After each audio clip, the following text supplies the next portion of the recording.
Boa noite, irmãos. Que a graça e a paz do nosso Deus estejam sobre as nossas vidas hoje.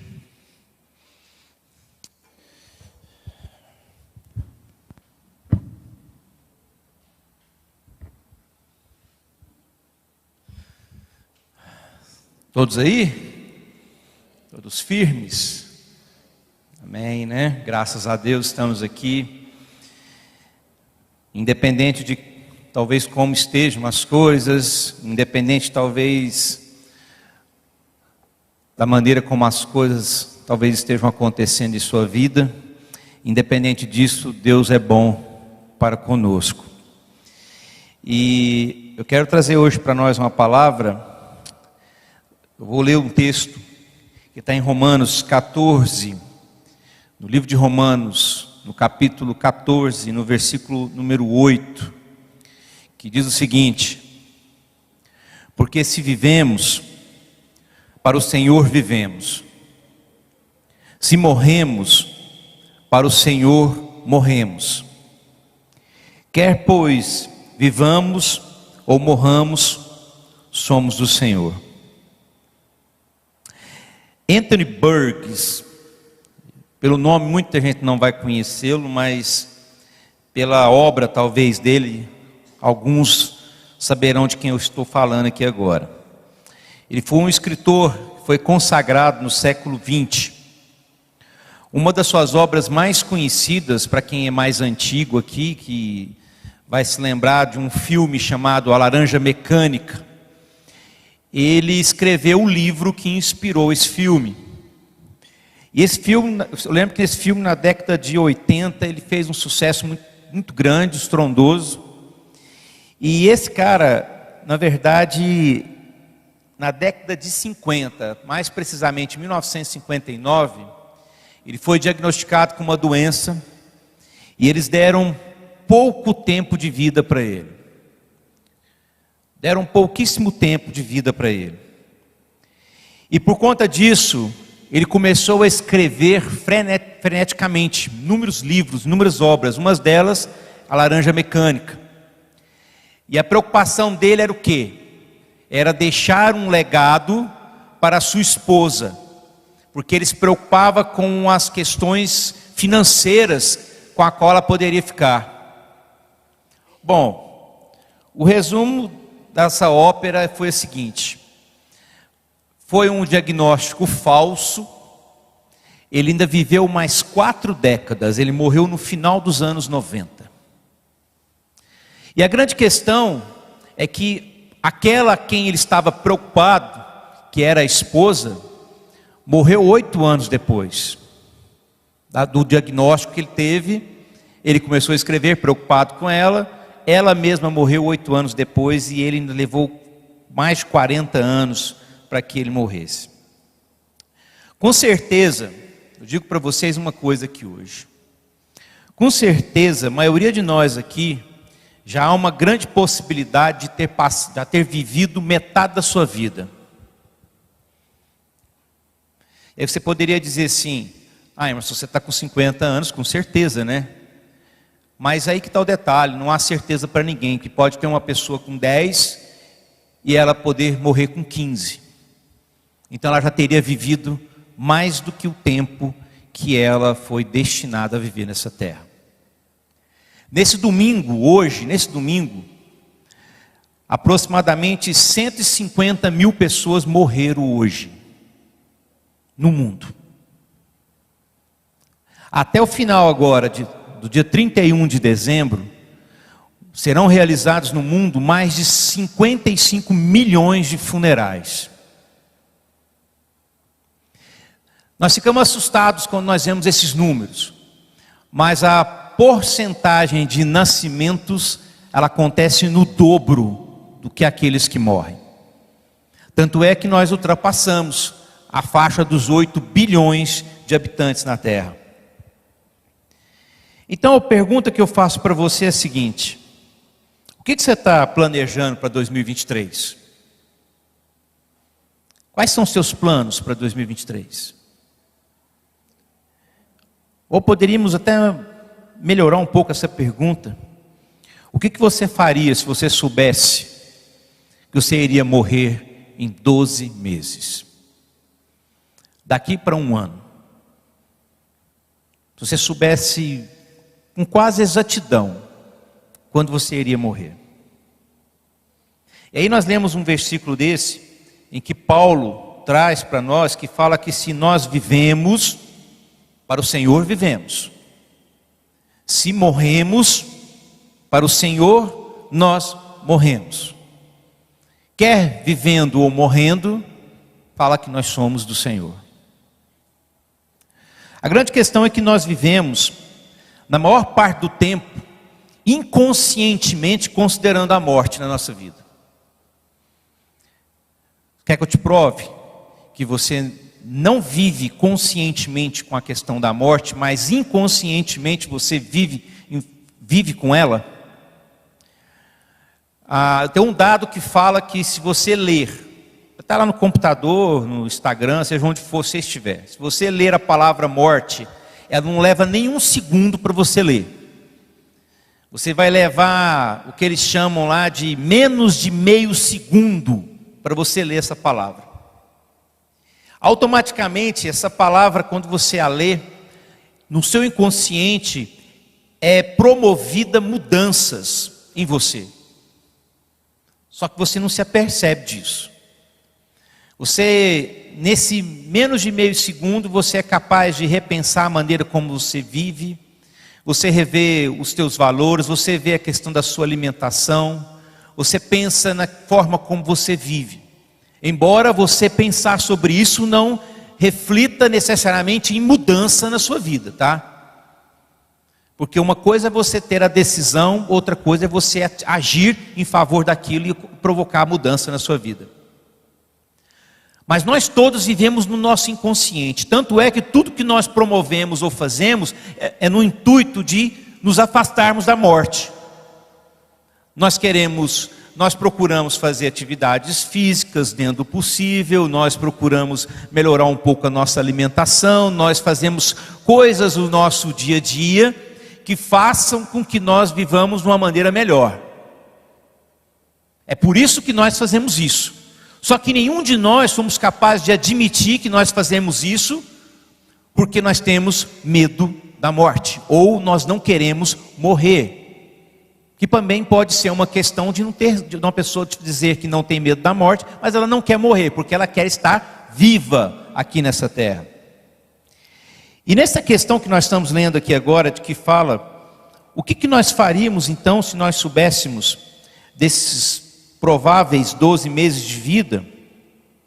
A questão é que o assunto morte, ele vai despertar em nós gatilhos suficientes para mudar os nossos comportamentos, para nos fazer repensar em inúmeras coisas, para podermos avaliar inúmeras situações ou aquilo que de fato é importante para nós.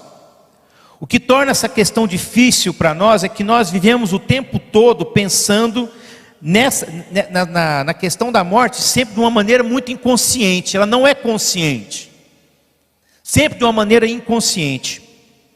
E com isso nós vamos fazendo mudanças no nosso estilo de vida. Nós vamos tentando o tempo todo nos mantermos afastados dela.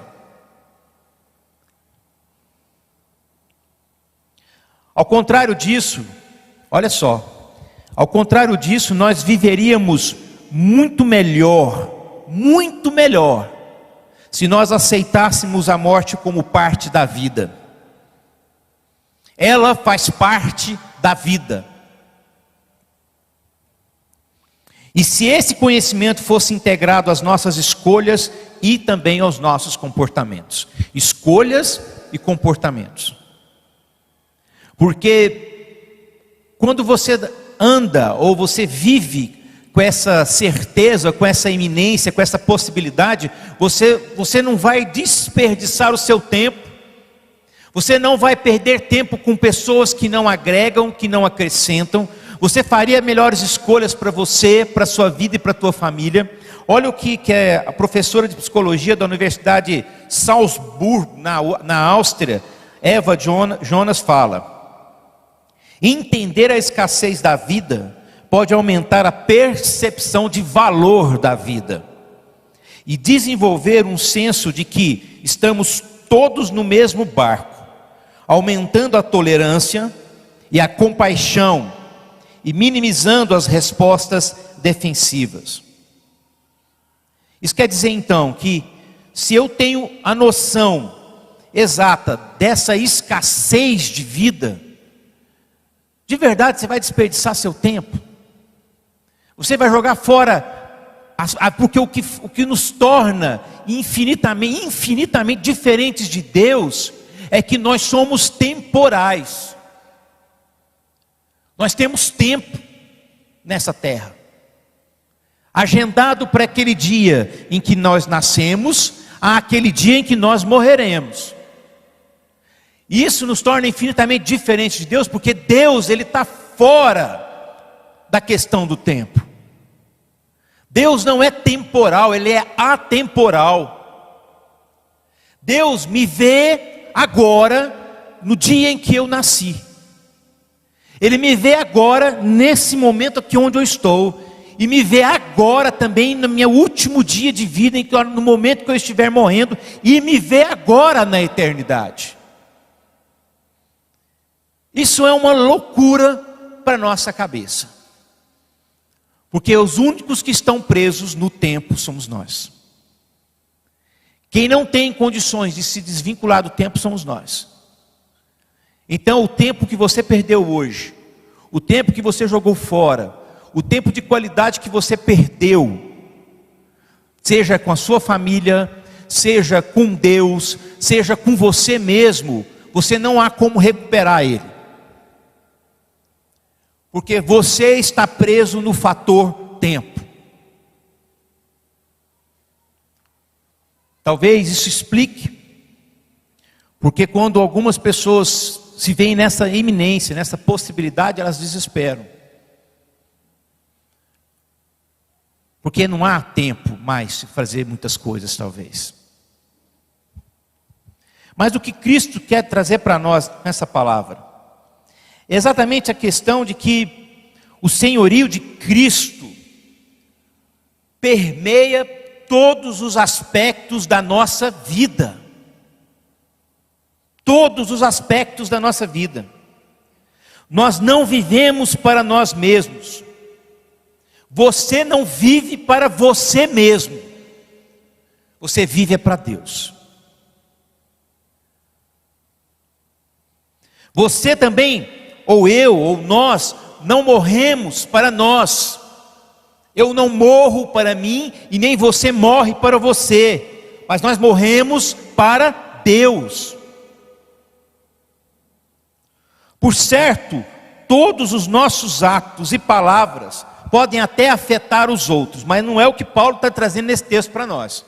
O que Paulo está enfatizando aqui é que o Senhor deve ser o alvo e o propósito da nossa vida. Qual é o propósito da sua vida? Porque isso vai dizer exatamente, ou poderá revelar exatamente como você se sentirá diante da possibilidade da morte.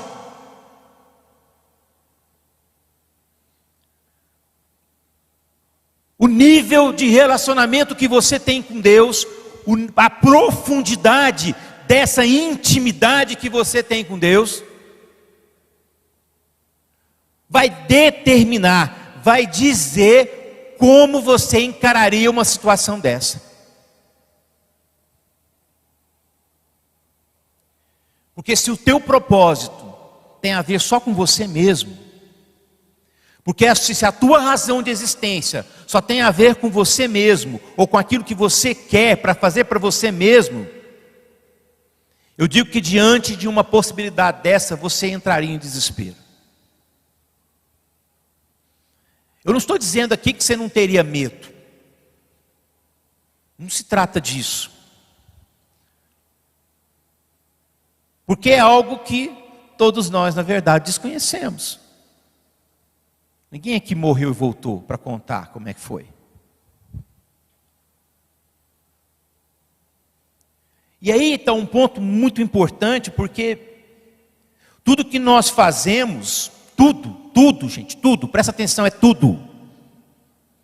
Quando você dorme, quando você acorda, quando você trabalha, quando você está com a sua família, quando você ama a sua esposa, o seu marido, quando você ama seus filhos, quando você faz negócios, quando você pensa, quando você articula, quando você fala mal, quando você pensa mal, quando você julga, quando você mente, tudo o que fazemos está sujeito ao escrutínio e à aprovação de Deus. Tudo o que nós fazemos pode ser aprovado ou reprovado por Deus. Eu gosto muito da referência de Caim e Abel, da oferta de Caim e Abel. O problema não estava na oferta, o problema estava no coração do ofertante. Esse foi o ponto. A maneira como Caim se apresentou.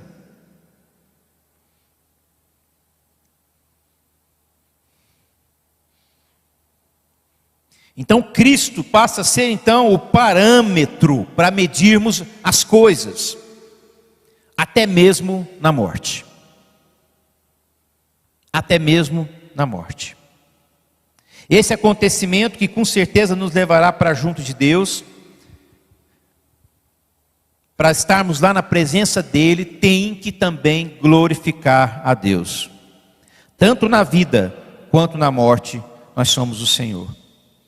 O senhorio de Cristo sobre nós continuará mesmo na morte, quando o nosso corpo estiver na cova e o nosso espírito na presença de Deus.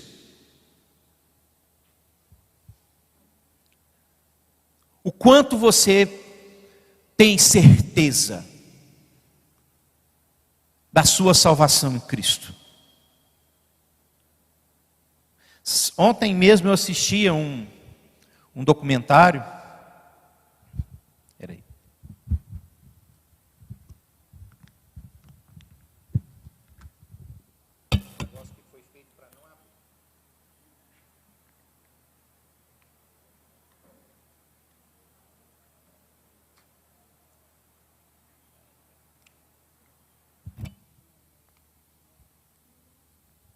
Ontem eu assisti a um documentário, eu acho que é um documentário mesmo, sobre aquela banda sueca, Roxette. Só os mais antigos aí também vão lembrar dela.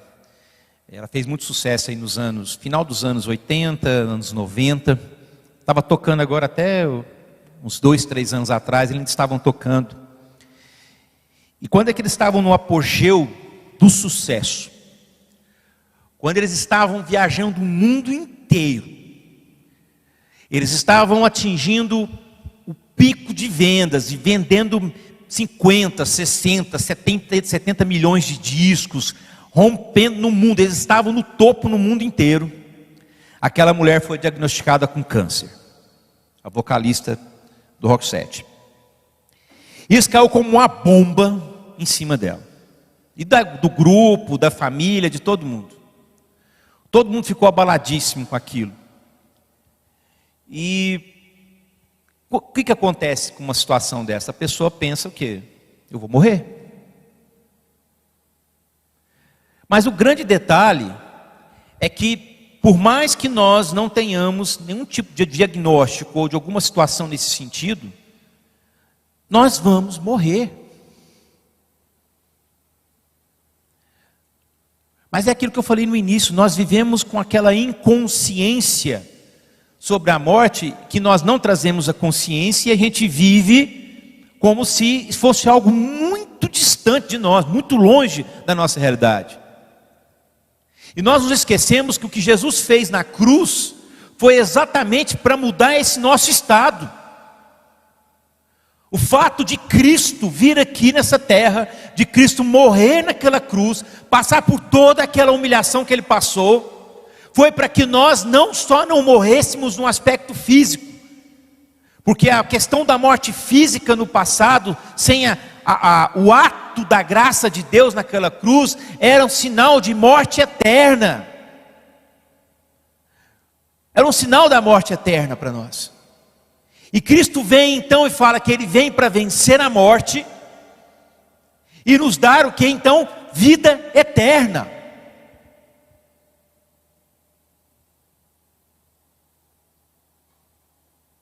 Mas o que acontece com a igreja que parece que ela se esquece disso?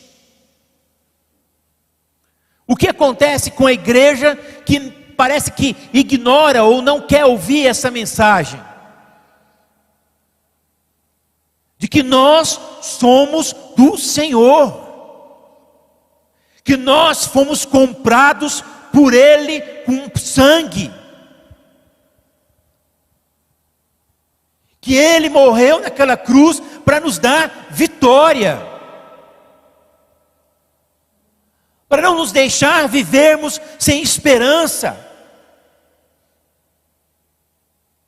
E a promessa é exatamente essa, que nós viveríamos ou viveremos eternamente na presença de Deus, em um lugar onde não há choro, aonde não há dor, aonde não há tristeza, aonde não há ansiedade, aonde não há depressão, aonde não há preocupação, e aonde há paz.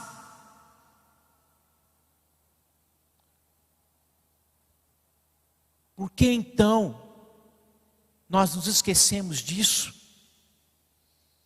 E não enchemos o nosso peito, abrimos o peito e falamos com coragem que nós não precisamos temer isso. Porque se eu vivo para o Senhor. E se eu morro para o Senhor.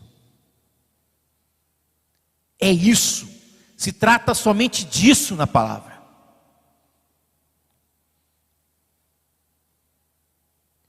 Mas sabe quem que não entende isso? É quem não está com o seu propósito alinhado com o propósito de Deus. Tudo é uma desculpa para não fazer a obra de Deus. Tudo é uma desculpa, é uma historinha que é contada, porque nós precisamos contar essas historinhas para poder justificar, para que nós não nos sintamos tão mal por isso. Ou quando a fazemos de má vontade, fazemos murmurando, reclamando. Mas apresenta aí para ver se as coisas não acontecem, se for para poder fazer uma viagem, se for para a Disney, se for para a praia, se for para qualquer lugar. Arruma dinheiro, arruma tempo, arruma disposição, resolve conflito em casa, dá-se um jeito, mas vamos fazer, porque é bom para mim. Para mim.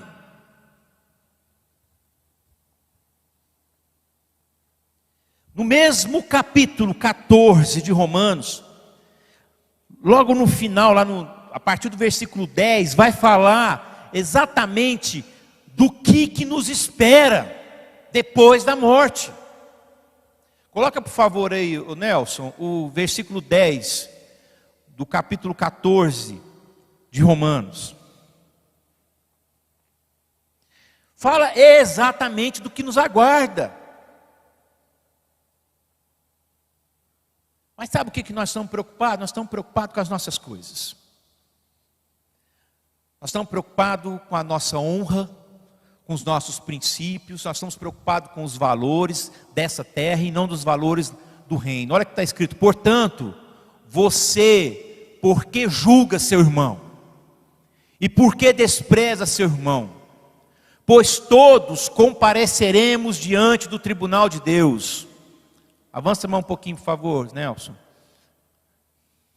Porque está escrito: por mim mesmo jurei, diz o Senhor, diante de mim todo joelho se dobrará e toda língua confessará que eu sou Deus. É com esse Deus que nós estamos relacionando, e da maneira como nós relacionamos. Na maior parte do tempo, nós relacionamos com mentira, nós relacionamos com hipocrisia, nós relacionamos com desprezo por Ele. Desprezo. Porque quando eu ignoro o chamado dEle, eu o desprezo. eu o desprezo. Todo joelho se dobrará diante de Deus. Toda língua confessará que Jesus Cristo é o Senhor.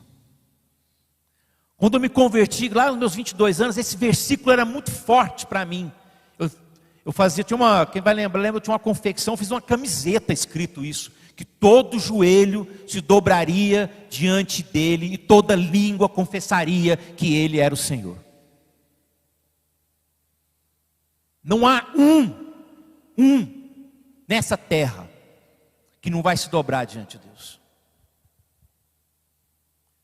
A grande diferença que existe desse tribunal para os crentes e para os não crentes é o modo do julgamento.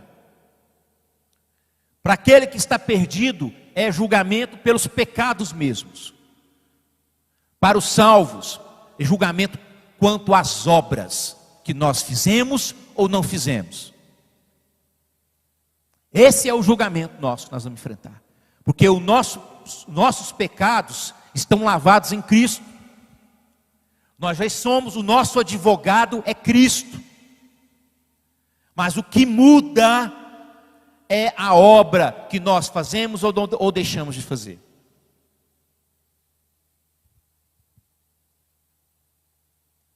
Como eu disse no início, eu não sei quanto tempo. Eu ouvi uma pessoa falando isso e eu trouxe para mim. Quando alguém faz aniversário, fala assim: quantos anos você fez? Não é quantos anos você quantos anos você tem, né? Quantos anos você tem? Não é quantos anos você tem, quantos anos você teve. Porque quantos anos você tem, você não sabe. Então a pergunta tem que mudar nos aniversários aí. Tem que perguntar quantos anos você teve. Não quantos anos você tem, porque nós não sabemos disso. Mas uma coisa eu tenho claro na minha vida. Eu quero estar até o meu último dia na presença de Deus e fazendo para Ele, por Ele, as coisas que têm que ser feitas. É isso que eu quero para a minha vida. E é isso que você tem que querer para a tua vida. Porque chega de desculpas. Chega de falar em desculpa. Não adianta você viver 80 anos e se na somatória desses 80 anos, espremendo muito, talvez você tenha vivido 5. Sendo que talvez você possa viver 40 e ter vivido essencialmente talvez 20 ou 30 anos dos seus 40. Faz uma pergunta para você se o que você faz hoje tem sentido. Faça a pergunta se o tempo que você gasta com a tua vida, se tem sentido no céu. Se tem razão na vida do outro.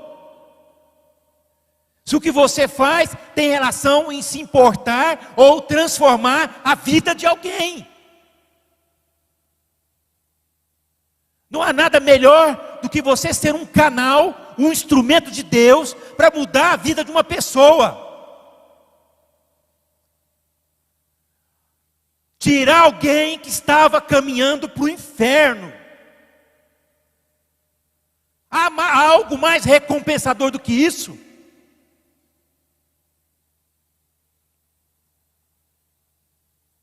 O que eu e você estamos fazendo com as nossas vidas? Se o que eu acabo de ler fala que se eu vivo para o Senhor, ou se eu morro para o Senhor.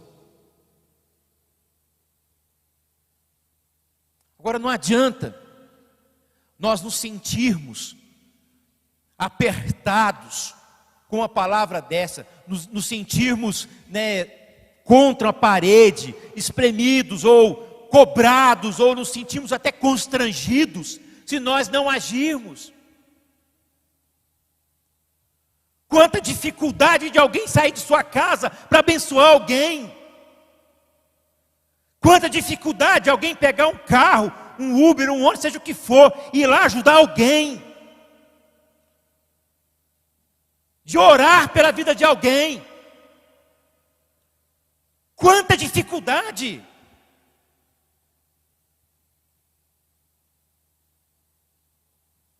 se é exatamente por essas coisas que nós seremos cobrados. São por essas coisas que nós fazemos ou não fazemos que seremos cobrados. Meus irmãos, viver para o Senhor é isso. Você está no teu trabalho, que Deus seja glorificado no seu trabalho. Que as pessoas vejam Cristo na sua vida, que as pessoas vejam a palavra de Deus, que elas não vejam em você uma pessoa indisposta a amar alguém. Se for na escola, na universidade, se for em uma viagem de férias, seja onde você estiver, você tem que se lembrar que você vive para o Senhor. Porque quando você estiver morrendo, você tem que se lembrar que você também morre para o Senhor. É isso que Paulo traz para nós. O que estamos fazendo com as nossas vidas? O que estamos fazendo com as nossas vidas? Efésios 1, de 11 a 14, diz o seguinte: Nele fomos também escolhidos, tendo sido predestinados conforme o plano daquele que faz todas as coisas segundo o propósito da sua vontade, a fim de que nós, os que primeiro esperamos em Cristo, sejamos para o louvor de sua glória. Quando vocês ouviram e creram na palavra da verdade, o evangelho que os salvou, vocês foram selados em Cristo com o Espírito Santo da promessa, que é a garantia da nossa herança até a redenção daqueles que pertencem a Deus para o louvor da sua glória. Você tem selado dentro de você o Espírito Santo da promessa. Isso por si só não faz de você uma pessoa normal. Não faz de você uma pessoa comum nesse mundo. Já faz de você uma pessoa imensamente especial, imensamente separada, imensamente diferente, que anda em caminhos diferentes desse mundo.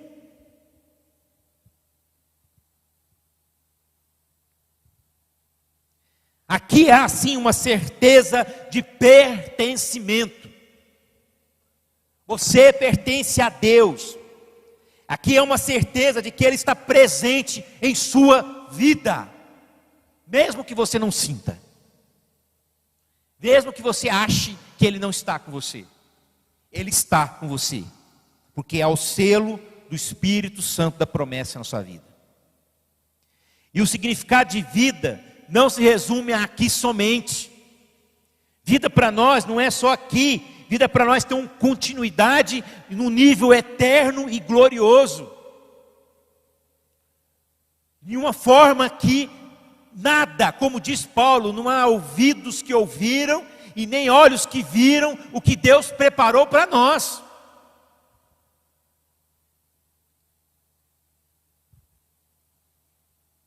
Portanto, não há porquê nós alimentarmos o medo que naturalmente existe em nós. Não há porquê alimentarmos o medo que naturalmente nos atinge todos os dias. Porque você tem que crer na palavra de Deus. Você tem que crer na promessa da palavra de Deus. João 3,16 afirma que Deus entregou o único filho dele por amor a cada um de nós aqui. Entregou o único filho para poder saciar o desejo e a necessidade de justiça de Deus com relação a nós. Deus ama você. Ama de uma maneira que você nem sabe, você não é capaz nem de entender. Por mais que você diga que entenda, por mais que você diga que seja capaz de tentar compreender, você não é capaz de entender o amor que Deus tem por você. Um amor que perdoa. O que Deus faz com Oséias é exatamente mostrar para nós, com o profeta Oséias, é para mostrar exatamente qual é o tipo de relação que nós temos com Deus. Quando Deus faz o profeta casar com a prostituta, com a mulher que adulterava, e todo dia ela saía da casa dela, se deitava com outros homens, e voltava para casa, pedia perdão, ele perdoava e colocava lá para dentro de casa. Todo dia ela fazia isso, e ele perdoando e recebendo, perdoando e recebendo. Aí Deus vem e fala assim: é isso que vocês fazem comigo. Vocês saem, adulteram, mentem, voltam, me pedem perdão e eu os recebo novamente. Isso tem que, por si só, isso tem que tirar a nossa paz. Isso por si só precisa fazer com que nós vejamos. Por isso que esse amor de Deus não é possível ser compreendido por nós. Não é possível ser compreendido. Mas ele volta e fala: se vocês vivem, vocês vivam para mim. Vocês vivam para mim. E se vocês morrerem, que vocês morram para mim, não por mim, para mim. Existe diferença. Então eu te pergunto: o que você faria se você soubesse que iria morrer em 12 meses? Daqui a um ano. O tempo ele é o nosso maior inimigo, independente de prazo estipulado ou não. Ele é o nosso maior inimigo. E o que eu digo para você é que se você soubesse, com certeza você iria mudar muitas coisas na sua vida. Você iria repensar muitas coisas. Você se arrependeria de muitas coisas. Você tentaria fazer coisas que não tem nada a ver com dinheiro ou com bens. Você se arrependeria de muitas brigas que você teve. Você se arrependeria de muitas discussões, de muitas situações de orgulho que você alimentou na tua vida. Então, eu quero deixar bem claro para você, resumo da palavra, que nós somos de Deus. Nós somos dele, na vida e na morte. Nós pertencemos a Deus em todo o tempo, na nossa história, na nossa vida. E que você não esqueça disso. Não deixe o diabo ficar soprando no teu ouvido coisas que não estão relacionadas com a promessa de Deus para você. Não escute aquele que é contra a sua vida e contra a tua alma. Mas escute aquele que foi capaz de morrer por você. Entregar a vida dele por você e não por aquele que além de não morrer por você, é capaz de te matar. Mas ouça aquele que morreu por você em seu lugar. Eu quero orar por você agora nesse instante. Pedir o louvor para se posicionar aqui.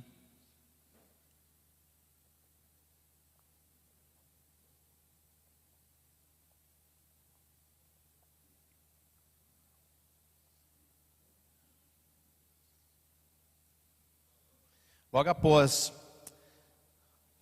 a oração, vai ter o momento da liturgia dos dízimos, e em seguida o Louvarte vai trazer uma mensagem também para nós aqui. Então não saia porque o culto não acabou, correto? Então eu quero orar por você, fique em pé. Eu não sei, tá?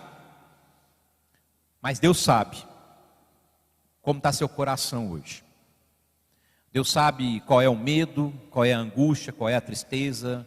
Deus sabe o que tira a tua paz. Deus sabe o que faz você pecar. Deus sabe quais são os seus pecados. Deus sabe exatamente tudo que envolve a tua vida. Então não relacione com Deus como se Ele fosse um ignorante. como se ele fosse um homem que você possa enganar. Relacione com Deus sabendo que Ele é o Senhor de todas as coisas, absoluto, pleno, cheio, verdadeiro e real, porque Ele conhece seu coração. Então eu quero orar pela sua vida, pela tua casa. Senhor, nós estamos aqui, Deus, somos a tua igreja, somos o teu povo, ó Deus, fomos resgatados pelo Senhor através do teu sacrifício naquela cruz. Ó Deus, nós entendemos, às vezes com muita limitação, mas entendemos, ó Deus, a necessidade de estarmos diante de Ti, com o coração cheio, com vidas abertas, ó Deus, sem falsidade, sem hipocrisia, mas nós queremos em nome de Jesus, nessa noite, ó Deus, colocar as nossas vidas plenamente na Tua presença, Senhor. Receba nessa hora, Pai, toda a nossa adoração, todo o nosso louvor, ó Deus, tudo aquilo que nós viemos fazer nesse lugar, as nossas orações, eu te coloco, ó Deus, coloco na sua presença a vida de cada um que está dentro desse lugar nessa noite, a casa de cada um, o lar, ó Deus, as necessidades de cada um, aqueles que nos assistem, ó Deus, pela internet, que o Senhor vá de encontro a eles, em qualquer lugar desse planeta, e que o Senhor faça, Deus, uma grande obra na vida deles, que eles sejam luz nesse lugar onde eles estão, Senhor. Eu te peço para que o Senhor cuide de cada um de nós, que essa palavra, Senhor, possa se consagrar ou enraizar nos nossos corações, e que nós entendamos de verdade, ó Deus, que nós somos do Senhor, que nós vivemos para o Senhor, e um dia morreremos para o Senhor. Nós te agradecemos por tudo e colocamos as nossas vidas nas tuas mãos, ó Deus. Tira de nós a nossa vaidade, o nosso orgulho, a nossa soberba, a nossa arrogância, a nossa presunção. E nos ajude, Senhor, a sermos humildes, a nos humilharmos diante do Senhor e entendermos que de verdade precisamos ser do Senhor. Nós oramos assim, Deus, agradecidos por tudo, em nome de Jesus. Amém.